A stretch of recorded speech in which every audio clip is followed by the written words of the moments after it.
Hello and welcome to the 18th episode of my podcast Historians in Conversation, which is hosted by the University of Łódź in Poland. My name is Michaël Green and my guest today is Dr Grethe Jacobsen, a retired independent scholar who made an important impact on the history in Denmark because she studied women who up until that time were absent from research. Grethe did not receive a permanent research position or teaching position at the university. Instead, she was working at the Royal Library of Copenhagen.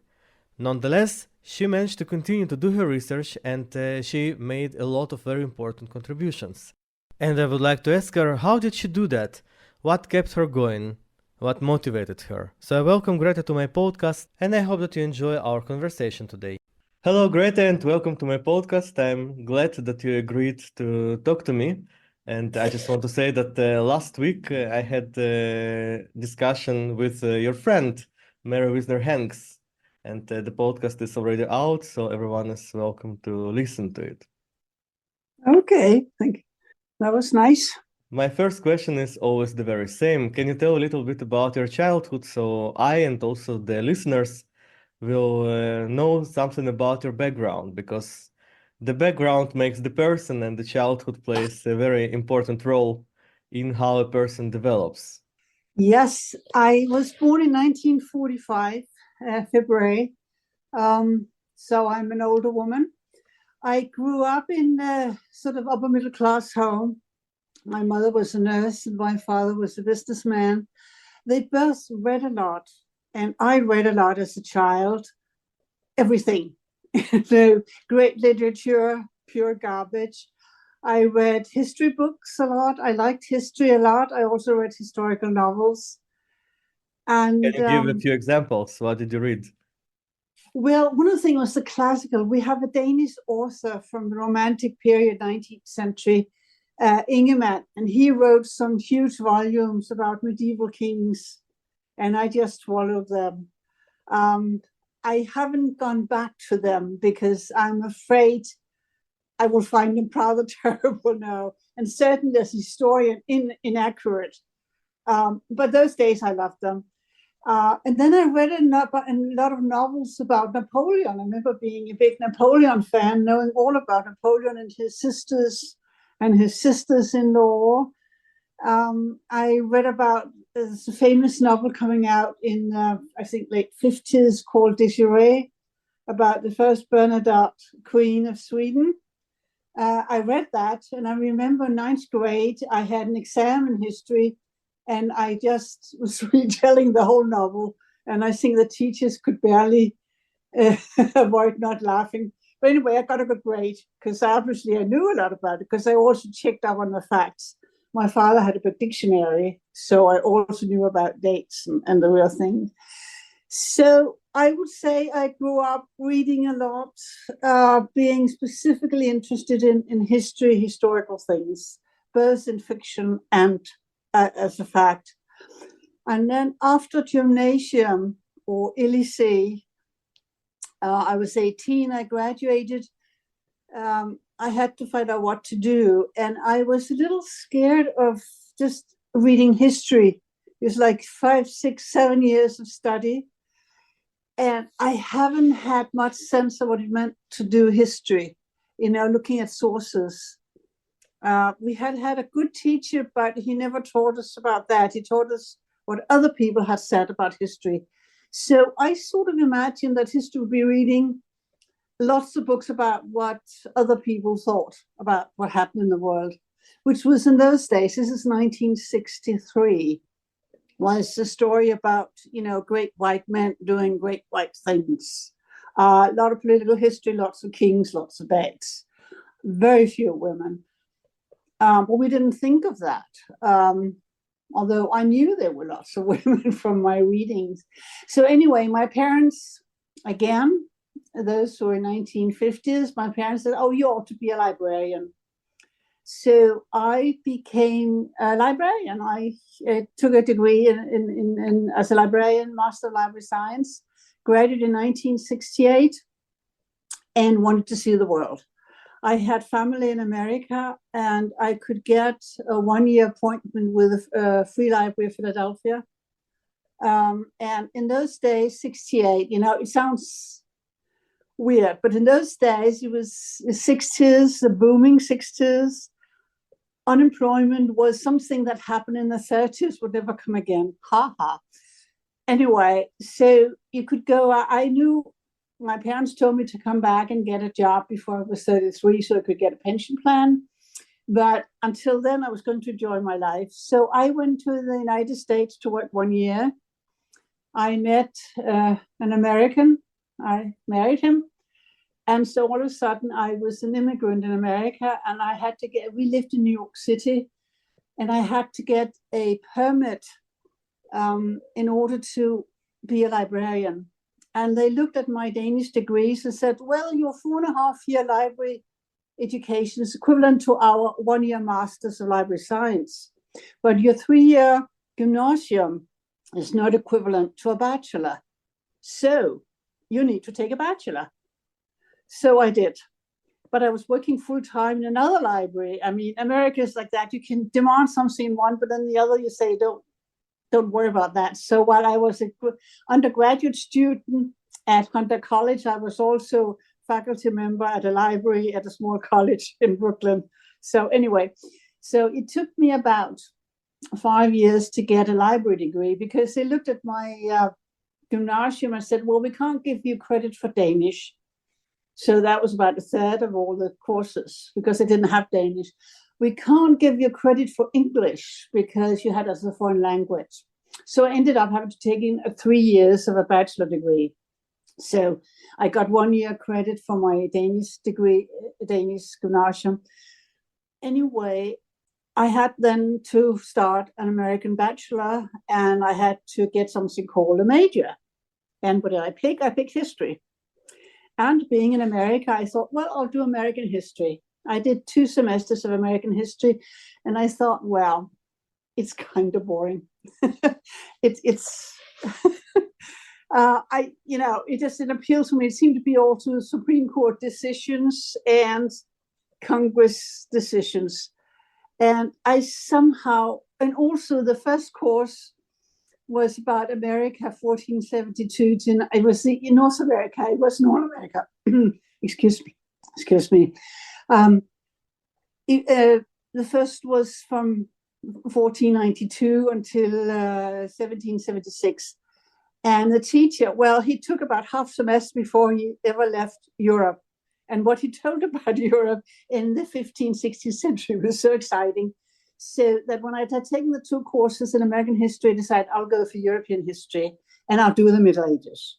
For all the wrong reasons, Middle Ages, knights, romantic, and got a very, very good teacher, Joanne McNamara. She's deceased now, unfortunately, but she was a very inspiring, very good teacher. And she also did a course on women in medieval Europe. Because we're now early 1970s, and the second big women's movement had hit the universities. And Joanne told me something that's very important to me, has been very important to me as a feminist historian. She told me that in the early 70s, she decided to do women in medieval history. And she was wondering if there were anything written about it. Now, she is a graduate of Columbia University, which is one of the major universities in the US for medieval, especially medieval history. She had a very good medieval historian as an advisor. So she had gotten a very thorough education in medieval European history. And she wrote a PhD on some French history, one of Philip Augustus's advisors. And she went up to the library. I mean, this is before internet and going online, all that. You have to go physically up to the library catalog and look through the catalog cards, if you remember that. And discovered that there was a whole lot of books about women in medieval history written about 1900 by the first generation of medieval women historians or women historians in England, in America, and France. We didn't have the same in Denmark, but you did have it in Europe and America.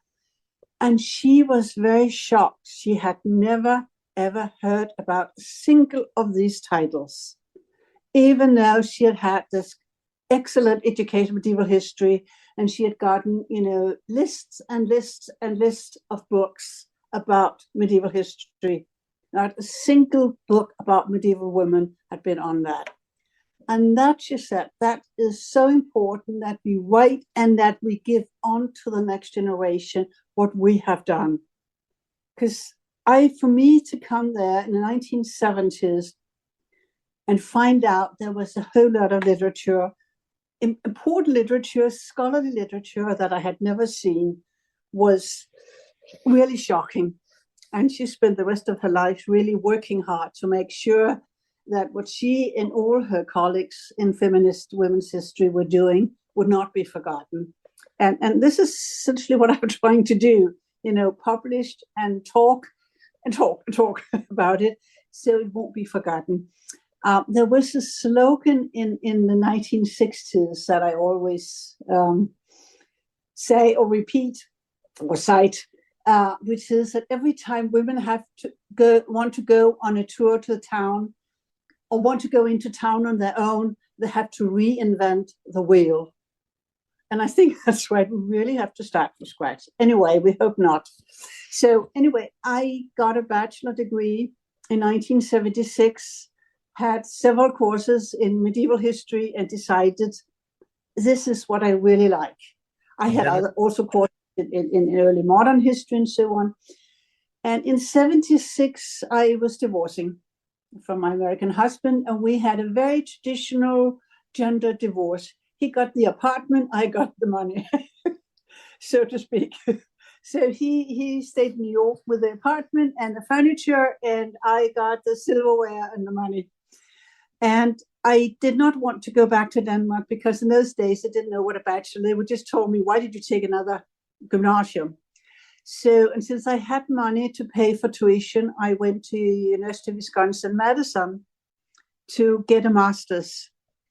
And I thought, well, at least the master's were equivalent to the Danish master. So it was just 1 year, and I had enough money to pay for tuition and live for a year. And I was going to do a master's on Viking women, which I did, and I later left the Viking period. And when I got to Madison, I ended up spending 4 years there. It was too much fun to study.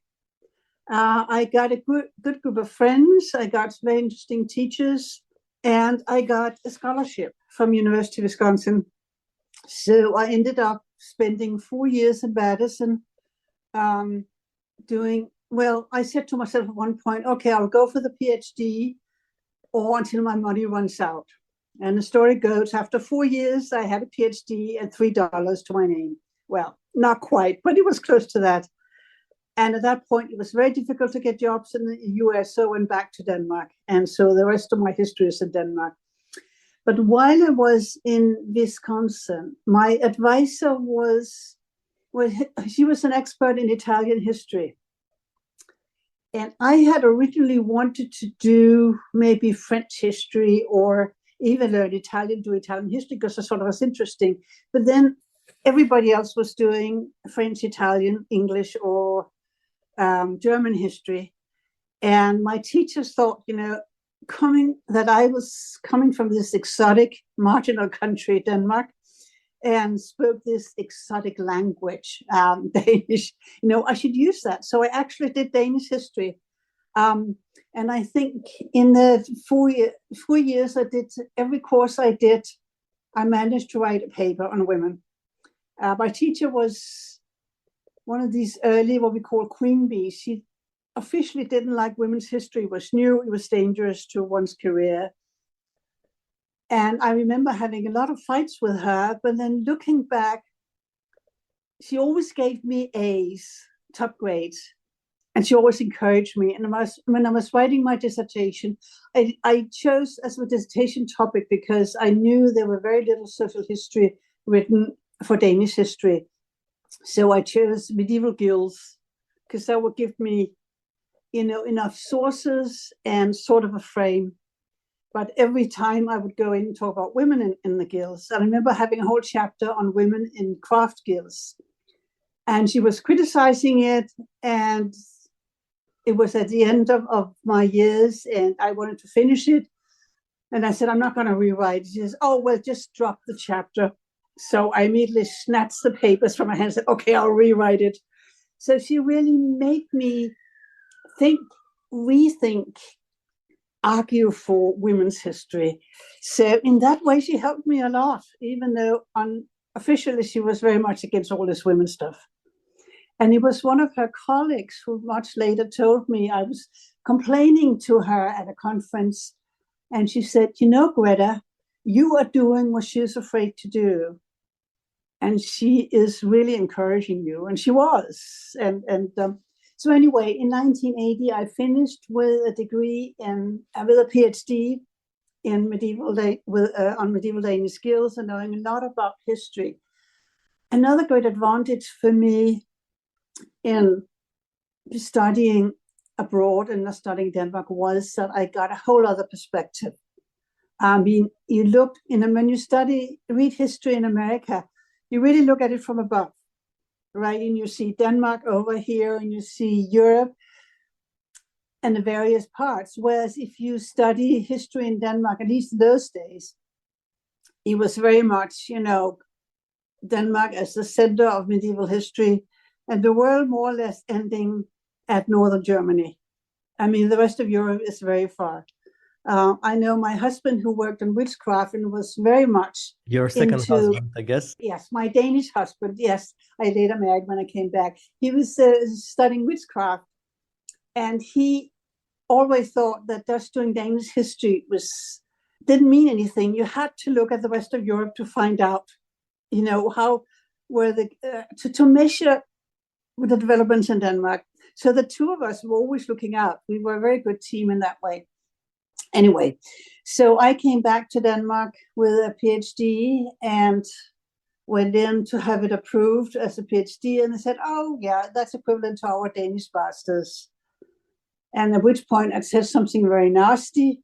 And then I promised myself I would do a Danish doctorate, which is like the French doctorat. You don't study for it, you write it, and you hope to get it approved. I got some grants at the university and ended up in 1993 at the University of Copenhagen. Yes. So I got a postdoc scholarship first at the history department at the University of Copenhagen, and later at the Faculty of Law, because they had some scholarships in legal history, and the law students were not interested in that. So we were a couple of historians who saw a chance to get a postdoc. So I became a legal historian and wrote a doctorate on women in urban law in Denmark, 1400 to 1600. I should say that in America, when you had to choose a major, you choose like 4 areas. And I chose early, high, and late Middle Ages, and then what they called the Renaissance Reformation history, where we had one of the very, very good teachers, Bob Kingdon, as an advisor. And he was the advisor of Mary Wiesner Hanks, who then became a good friend of mine. Yes. And well, actually, when Mary came back in 1978 from writing a dissertation in Nuremberg, Kingdon had a seminar every semester where his doctoral students would have their topics. So he had a semester called Women in the Renaissance or the Reformation. That was before the term early modern were being used. So you talked sort of Reformation or Renaissance. And so he was the first professor of history, and he was very respected, had a special chair, professor of history at University of Wisconsin-Madison in 1978, to have a seminar on women's history. And it really made waves. And that was because Mary came back from Nuremberg, was writing a dissertation on women in Germany, in Renaissance Germany. So anyway, so I came back. That's why I chose the period 1400 to 1600. I read my master's on the Viking period, but there are so few sources for that period. and it's mostly literature. And I am not. I would like to ask you about languages, because in order to read those medieval sources, you would need to know Latin and probably some older version of Danish. Where did you study those? Okay, well, my minor in Madison was Scandinavian studies, and they taught Old Norse.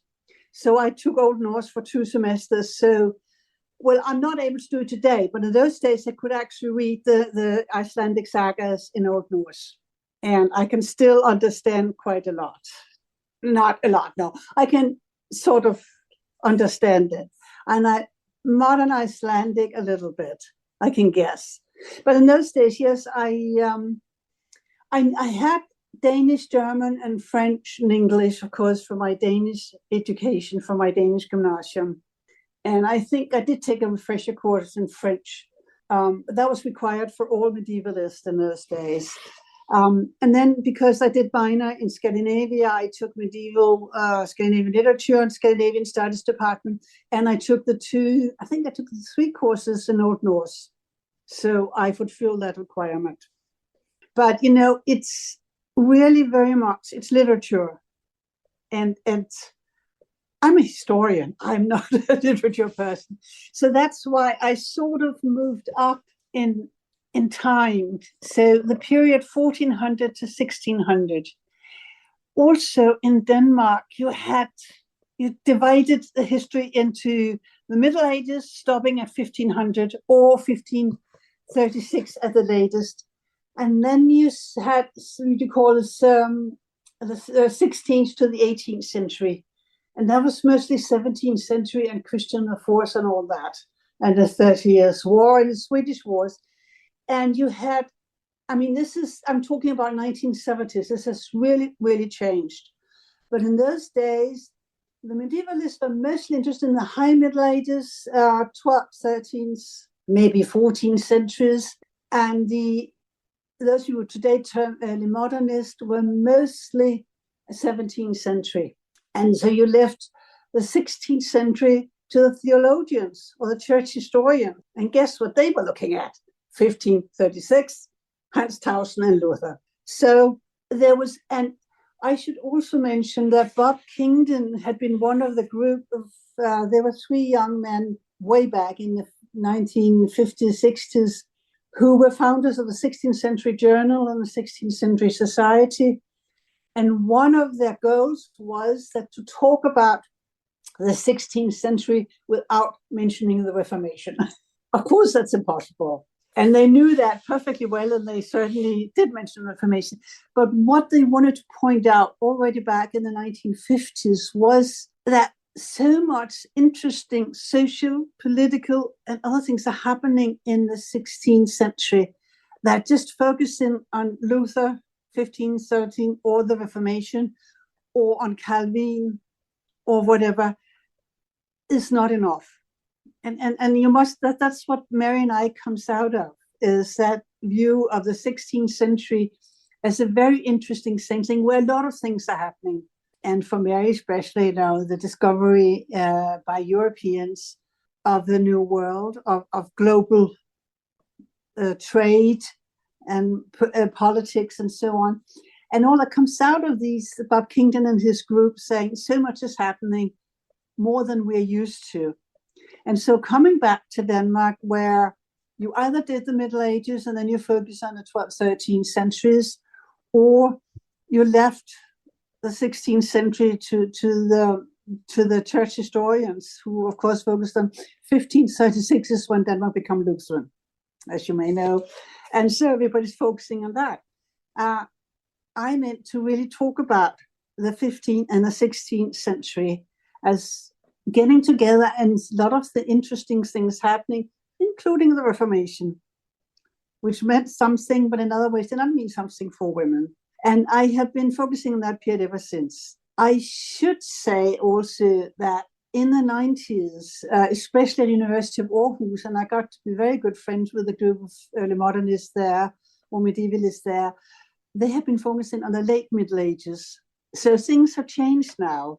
I'm not saying I did it, but I certainly was part of a move to focus on the 15th century, the 16th century, and especially the historians sort of, well, how can I say it diplomatically, sort of taking back the 16th century from the church historians. While at the same time, we have had a couple of church historians who have focused very much on the social and political aspects also. There's been one person I've become good friends with, who's written a lot about, who's in English and Danish, about the Danish Reformation, but looking at it very broadly, socially, politically, and so on. So I would say coming back from the US with the background I had and looking at the 15th, 16th century, I was lucky to sort of hit into the same movement in Denmark.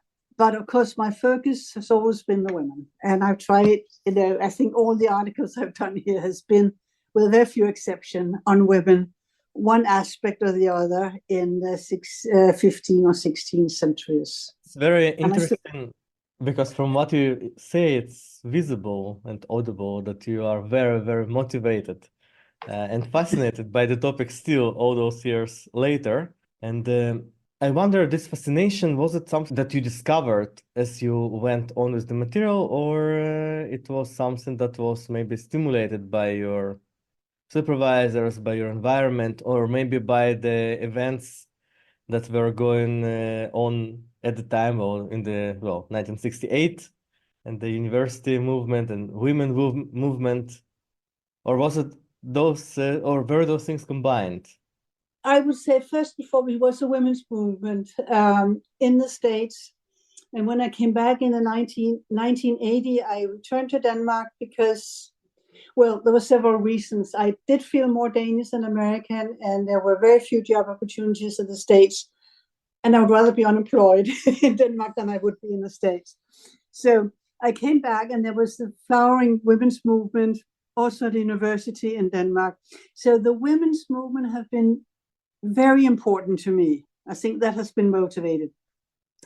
Meeting with other women historians like Joan McNamara, like Mary Wiesner Hanks, going to the first Berkshire conferences of women's history, which they're now huge conferences. There have been small conferences dating back. I know, have you heard about the Berkshire Conference on Women's History? It began actually in the 1930s by a small group of female historians meeting in the Berkshires, which is, Connecticut, Massachusetts, New England, in one of the women's colleges. And for many years, it was just this very little group, and they were dying out until in late 1960s, early 70s, one of Joan McNamara's colleagues, also feminist historians, went up to see what it was like, and came back and said, I have found our foremothers. And suddenly the first generation who had been teaching in the 1920s, 30s and were dying out, suddenly got this influx one year. And so they had this big Berkshire conference every third or fourth year on women's history. I was there a couple of times in the 70s, and in 1984 was there with Heide Wunder and Mary Wiesner. It was the first time the three of us were together. And that was at Smith College. And of course, that meant access to women doing not only medieval, but doing women's history in all areas. So that has been important to me. Excuse me. Then coming home, we were just beginning. There were a group of women doing medieval women's history, led by a woman named Nana Damshoff, who's still my very good friend. She's 89 now, 88. We still see each other, and she started doing her first Danish doctorate on women's history in medieval history, and then follows several others. So it was the women's movement. It was meeting women who are doing women's history. And then the third thing, what has kept me going, was meeting, I would say, men, of course, always say, but there are no sources. I've heard that for 40 years, and you know what? Every time I look, there are so many sources. And all you do is scratch a little the surface, or just read new sources. And read the old sources everybody read, and you look at it again, and then there are the women. I just did a book, it was published 2 years ago, on female crown fief holders. I was going to write about them, called Magtens Kvinder, Empowered Women, about women in power. My dissertation was on women in urban towns, traders and craftswomen and so on. And when I finished that, I sort of had run out of steam for the topic of urban history, women in urban towns, and I decided to move up the social ladder. There are also more sources to noble women. And I thought I would find them as the wives of crown fief holders. And I did. There were a lot of wives, and they were part of the office of crown fief holder, which means running a county, running all the crown estates of the county. It was a very important job, and you only gave it to noble people because the council of the realm wanted to control, the crown estates, and they did so by inserting all these administrators. And I noticed the women knew about how to run these crown fiefs, because we have some letters from men saying to wife, oh, by the way, remember this, and oh, we could also do that, and could you please take care of that? So obviously the women knew how to be crown fief holders. And I was going to look into that aspect, and then I looked at the sources, I looked at a list that a 19th century historian had done, and discovered that a third of the crown fiefs were held by women on their own. And I worked on that topic for many years because I was still having a full-time job at the Royal Library. Neither my husband and I ever got a job at the university. And we had my Danish husband, and we had married and had 2 kids, and we need an income. And I was lucky to get a job as department head at the Royal Library, but I left little time for research. So for a while, I didn't do much. But then I retired, I returned to the topic. And, I discovered more and more female crown fief holders, and some of them some of them just for a year or half a year, but several of them for 2, 3, 4, 5 years, some of them for 20 years. And there's one crown fief that had first a mother and then her daughter as a crown fief holder for like 48 years. And every time I mentioned it to a historian of the period, he looked at me and says, oh, female crown fief holders. And we're talking about the last 10 years or so. So it still comes as a surprise. Yes, women did have power, certain favored women. These are noble women coming from the absolute top layers of society. But they were brought up being estate managers. Some of them had 2 or 3 huge estates. They knew languages, they knew how to count, they knew all about coins, they knew all about taxes, they knew all about income. They knew about trade. They had ships. They were trading with German merchants and so on. So, of course, they could run a crown estate and be a representative of the king in that county.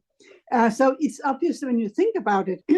But again, nobody stopped to think about it until I looked at it and said, oh, they're there. Yes, I'm getting too far. I wanted to ask you about your career path, and you eventually became one of the directors or managing directors of the Danish Royal Library, and you did not become a professor or a regular employee at the academia. Still, you continued to do your research, and I wanted to ask you what was going on with your career, with your academic career, perhaps. Maybe that's better to specify. Yes. Well, the thing was, I did, when I came back in 1980s, I did have for altogether 8 years postdocs, first, as I mentioned, at University of Copenhagen at the Department of History and the Faculty of Law.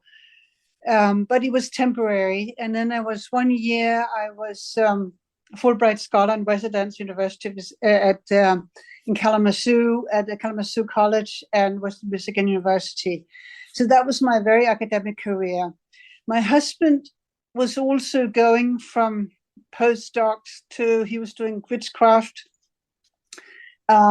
and temporary jobs. And we had married, had 2 children, and I was applying for jobs at various university libraries, research libraries. And I applied for a job as head of the Danish department, which is the National Collection of the Royal Library, which was a job without research time. And I was told that very clearly when I got the job. But on the other hand, the director of the Royal Library he was a historian himself. That might explain it. He was doing modern history. Well, he had been doing. He was busy being a director, but he was very interesting in research and in having academic, especially people like me with the 2 doctorates as head of departments. And so the first 7 or 8 years I worked there, I had finished my Danish doctorate. It was approved right before I got the job at the Royal Library. It was approved and it was published and defended 2 years later. And the Royal Library generally subsidized the publication and made a big spiel about it. And then for the next 5 years, I really was very busy just getting the national collection and a new legal deposit law into the world and a new building. So I didn't do much research in the late 90s. But then I got a letter from a good friend of mine, University of Aarhus, professor of theology, church historian, medievalist. He and 2 other colleagues were organizing a session called King and Church, 2 Powers of the Middle Ages, and they had a list of topics they would like to have papers about, including gender and power. So I called Per and I said, Per, is that to lure me to participate? And he said, yes. I said, fine. So I applied for research leave for 3 months, which was generally granted to me full pay in 2001 from the Royal Library. So for 3 months, I returned to history and read a lot, caught up on the readings, and started working. I finished doing the paper and started working on women in power. So while I was busy as the director, the Royal Library was very supportive of, they expected me to do my job, of course, which was a period it's a big job. I worked 45 hours a week. But then my husband he was taking care of the home. He was part-time employed. So he was really the one holding down the fortress. And the boys grew up, and once they were in school, things are easier when you have a family to do other things. It's when they are small, you really have a lot of time bringing them up. So my family, my husband especially, and the Royal Library was very supportive of my research and would give me, apart from the 3 months full pay, they would give me, at periods when I said, next week I need to finish this article, they would let me. So while I had a job they took a lot out of me, I did have time to at least keep up. I did write a paper for the conference, which was later into an article. I did about 2 or 3 articles. This last years I worked at the Royal Library. It was hard work, but because of the support from the library and from my family, I was able to continue. And so in 2011, when I was 66, things were really getting, very hard, and I felt I was running out of steam. And I looked at my pension plan. I decided I could afford to take an earlier retirement than I planned. Normally, I would have gone on to 70. So I took an earlier retirement. I did remain affiliated with the Royal Library as a special consultant, which gave me some privileges. Resources and resources. Pardon? Access to online resources, and yes, and so I have since lost them, but I could get them back if I wanted to, but I don't need them as much anymore. But anyway, so from 2011 I could concentrate full time on research. My husband unfortunately died in 2017. And so did the director of the Royal Library, who's been very generous, so they're giving me privileges and so on. But so yes, I never came into academia as a professor. I did apply for several professors' chairs, and I always came in as number 2 or 3. But I was declared competent as a professor. So I have that stamp, I could have been if people had wanted to do women's history. So that's fine. And then I have had good close connection, especially with the people at Aarhus, but also in Copenhagen, where I have been able to shout women's history, women's history, women's history, wherever I go. And with my book 2 years ago, I'm still being asked to give papers. Oh, and I had an interesting small thing happening. I was asked to give just a lecture sort of for non-historians in a church. It was mostly retired people, half men, half women, on my book on empowered women in the 15th, 16th century. And at this question session, there was usually this nice old man saying, oh, there always are one man who was saying, oh, women always had power in the house or in the bed. I've had that a zillion times. And I usually sort of try to say, that's not legitimate power. This time I didn't, before I could say anything, 5 or 6 of the older women turned to him and said, oh, that's nonsense. That was not real power. And I thought, wow, I have done something, our message has come out. I mean, you're not putting up with that kind of what we call uncle jokes any longer, women having power in the bed and behind the man. The women of my age or older, are now responding. So I didn't even have to answer that question. They did it for me. And that was just very nice.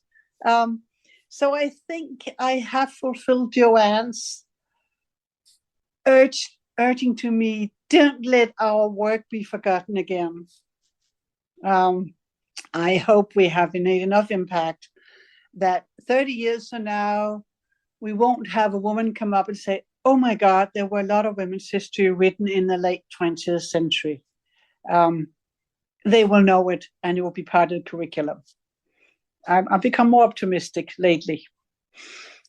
It's interesting that you're saying that you have become more optimistic because if we look at what is happening nowadays with the academia and with the American academia in particular, but also with parts of European academy, then I'm not sure if that's so positive. No, I mean, there is a danger. We have to watch out. But let me say, I'm more optimistic than I was in the 90s, when it looked like there was only a generation of women who, okay, well, isn't all that red stocking, isn't that old hat, and all that feminist that didn't want to be feminist. I think there's a change now. So it's still a precarious position. And there's still, at least in Copenhagen, more male historians or more male academics than female academics.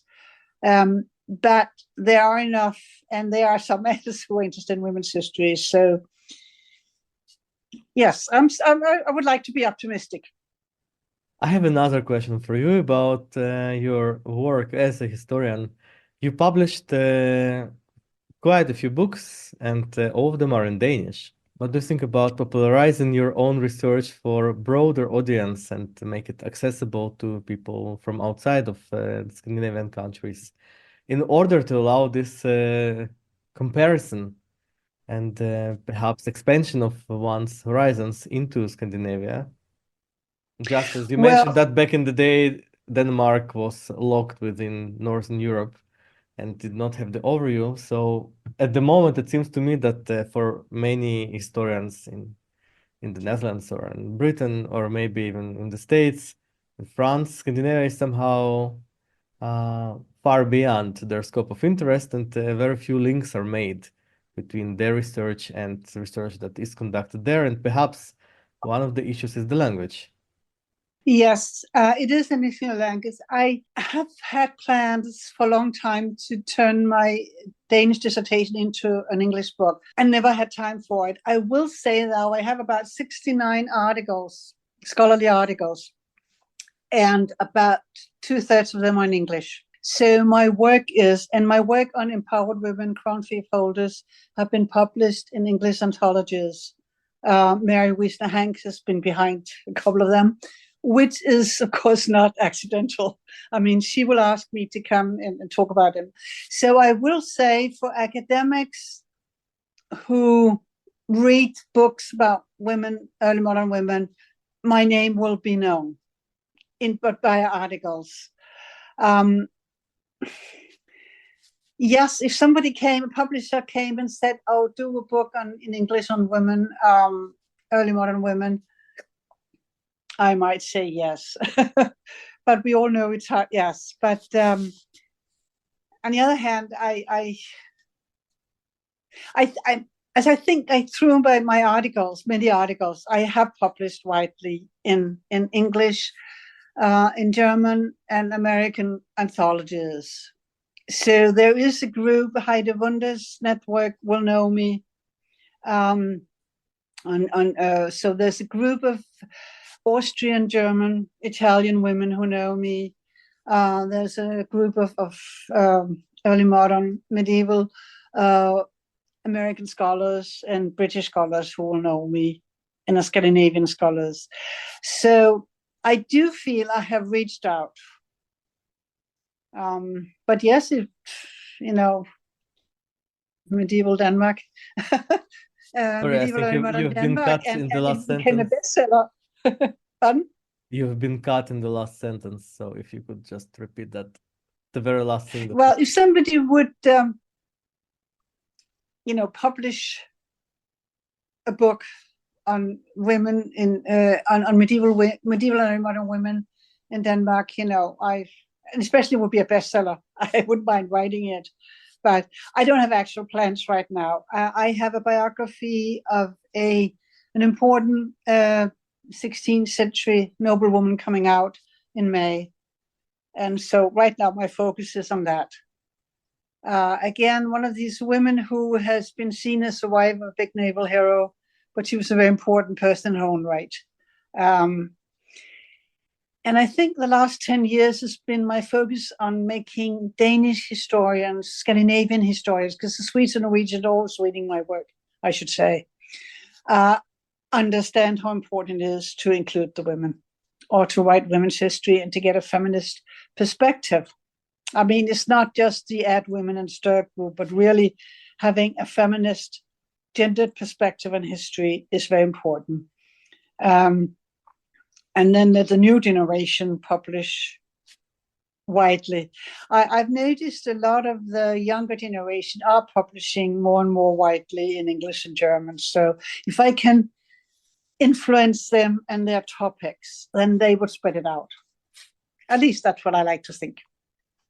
Thank you very much for this very interesting talk and also the inspiration. I think that once again, a person who is renowned for her work in the academic world and does not have an academic position is still able to make an important impact on the historical discipline. So thank you very much for taking my invitation to participate, and I wish you a lot of success in the next publications. Thank you very much, and thanks to you, Michael.